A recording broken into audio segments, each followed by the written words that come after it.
Hello and welcome to Breaking Bread with Rivaaj Maharaj, where nothing is off the table. For today's episode, I wanted to talk on an article that I came across regarding Poland's application for a loan from the SAFE scheme within the EU for 44 billion euro to upgrade their defenses. So without further ado, let's get into it. I've come across an article in the Political paper and it's highlighted a request that the Polish government has made to access 44 billion euros of funds from the SAFE scheme within the European Union to bolster their defenses. Now, as you can imagine, the government are saying that this is something that they need and they require, and it's going to be a separate budget to that of their current military budget, so the two would not be together. It is still unclear how exactly the current authorities want to spend the loans from the EU's SAFE programme, because the Polish application, containing 139 projects, is still secret.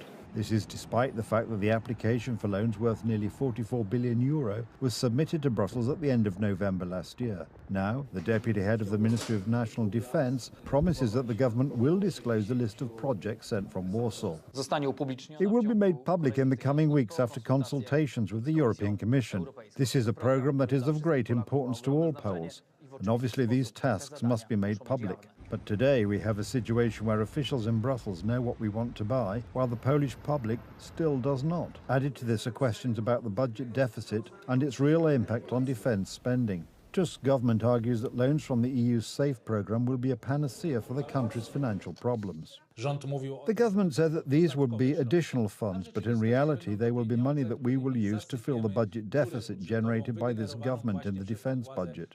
To put it bluntly, the defence budget has been reduced by the amount that we will obtain from the SAFE fund. At the moment, it seems that this programme is primarily beneficial to the Ministry of Finance, who can reduce the position known as the Army Forces Support Fund and shift the financing of the Army's armament to a programme financed by the European Union.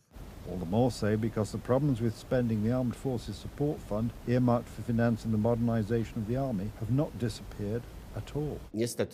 Last year, the government did not spend 20 billion zloty from this fund. 2 years ago, another 20 billion zloty from this fund remained unspent.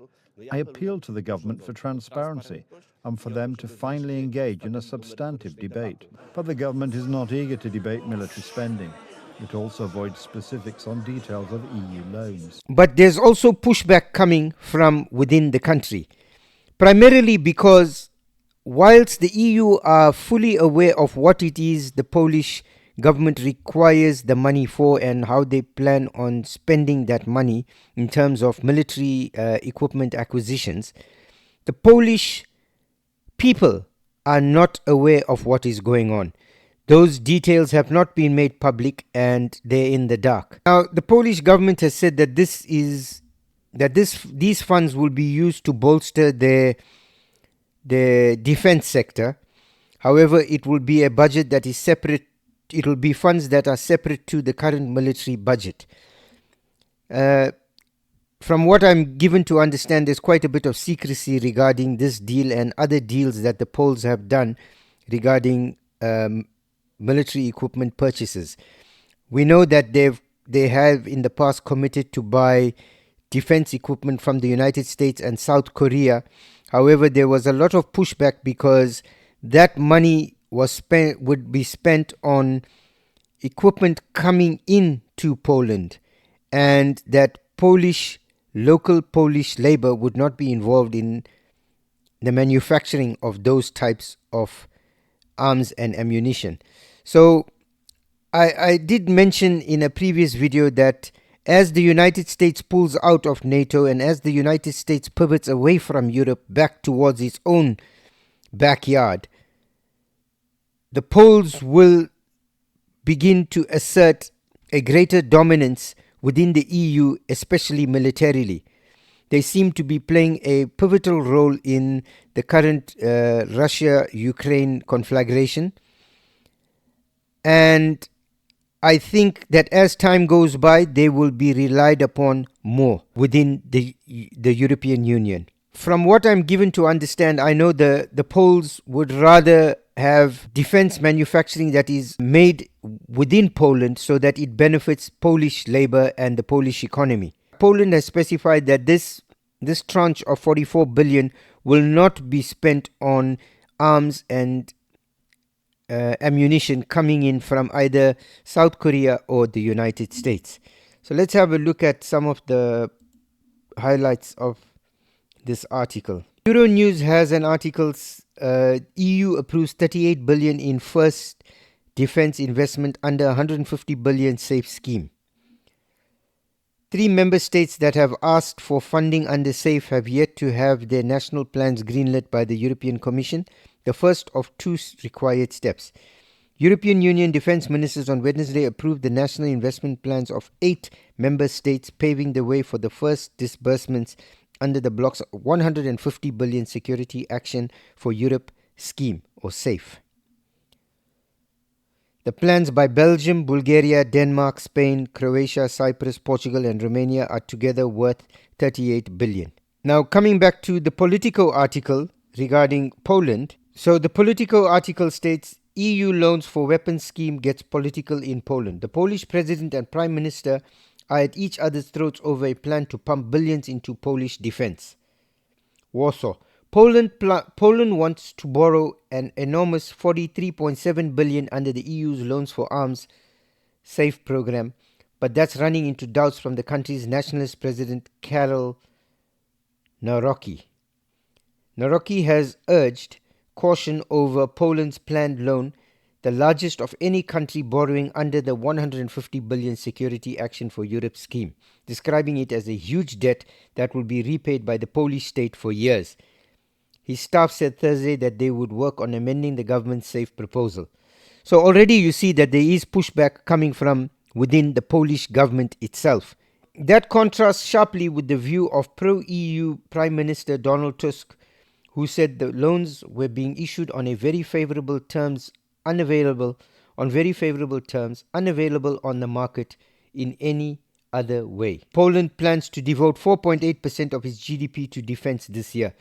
You see that the United States pivoting away from Europe has now caused all these European nations to begin ramping up their defense capabilities, and that involves spending money.